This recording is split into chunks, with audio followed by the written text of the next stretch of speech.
When this window pops up, you'll see that there's a basic content piece here with an interface that looks pretty similar to a word processing like Microsoft Word. You'll see up top there are a couple of fields that you have to fill out, such as subject line.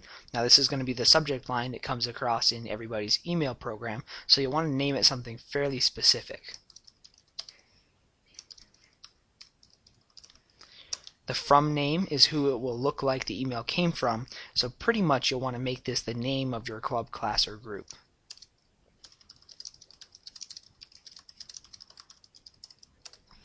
The from email is whoever you want the email to look like it came from. Now you can type in anything you want here as long as it's a valid email address.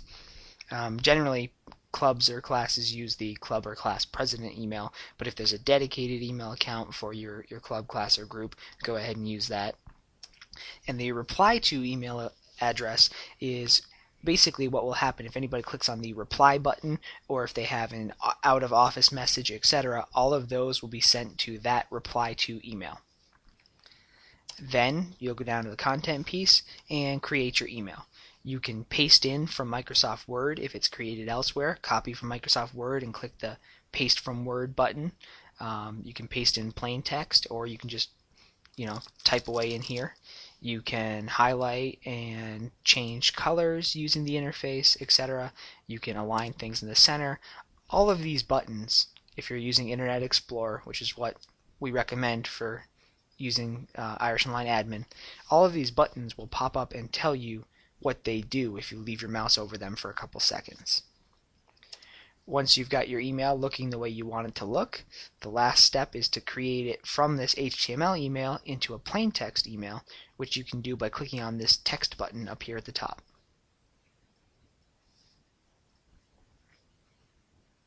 When it pops up and asks you if you want to convert HTML to text, you leave that box checked and click Submit, and it will take whatever content is in that HTML view that we were just in and put it in here as plain text. So if you've inserted any images or you have anything that wouldn't come across to anybody whose email was only capable of plain text, those will be stripped out and the only thing left will be text.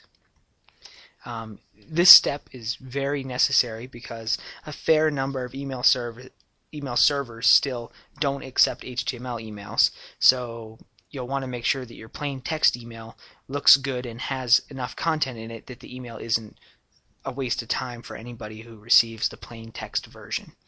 And whether or not they receive the plain text version or the HTML version is up to each person's preferences in Kintera and their preference in at their mail server level. Once your email looks the way you want it to look, you can click on Finish, and it'll pop up a window asking if you're sure. You click on Save, and again that blue button under the content column will go away, and instead there will be a link. If you need to go back in here at any point and make changes to it, you can go in and just click on that link, and you'll notice that now that we've done both the receiver query and the content query, there is a schedule button over here on the right allowing us to actually test the email and then schedule it for broadcast. When you're ready, you can click on the schedule button and this screen will pop up. You'll want to always leave this one like this, saying send out the HTML with the alternate text. The other option is to send just the plain text, so the HTML version will never go out. Generally that's not really worth it because enough of the email servers out there accept HTML that it's always better to include it if you can. The next box down here is a send a test mailing box. In this box you can send a test to any email address. So in this case I would send a test to the email address for the alumni webmaster, and when you click on send test it's going to take you back to the mailing screen, but what just happened was it sent me 3 test emails. It sent me the HTML version as it will appear in people's mailboxes, it sent me the text version as it will appear in people's mailboxes, and it sent me a spam score guide to let me know whether or not my email had too many graphics and was going to be blocked by spam filters. Once you get those 3 emails and they look okay and you have a low enough spam score that you're not going to get blocked, you can go back into that schedule and click on the schedule button, and down here at the bottom now you can say that you've approved your content, both versions, and click on next.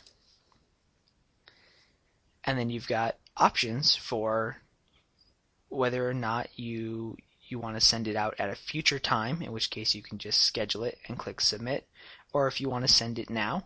Either way, it's totally up to you. You can schedule it or you can click send now. When you do, a little window will pop up saying, are you sure you want to send out the mailing? You click on OK, and the mailing will be sent. And you'll see that the button now went away, and instead we have this link called schedule, just telling the time that it was scheduled at, and the status now says scheduled instead of open. When it finishes sending out the email to that list, this status will say closed, and the email will be finished, like this one down at the bottom is.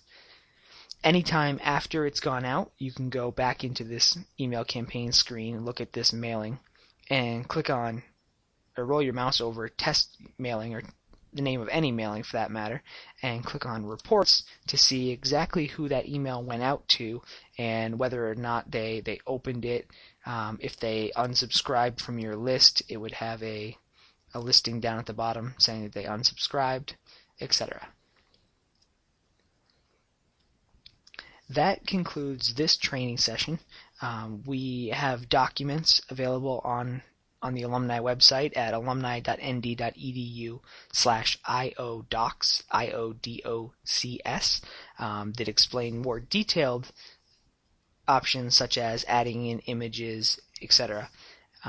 So I encourage you to check those out to send out a bit fuller broadcast emails, but this is enough to get the basics of how to send out a broadcast email. Thank you for your time.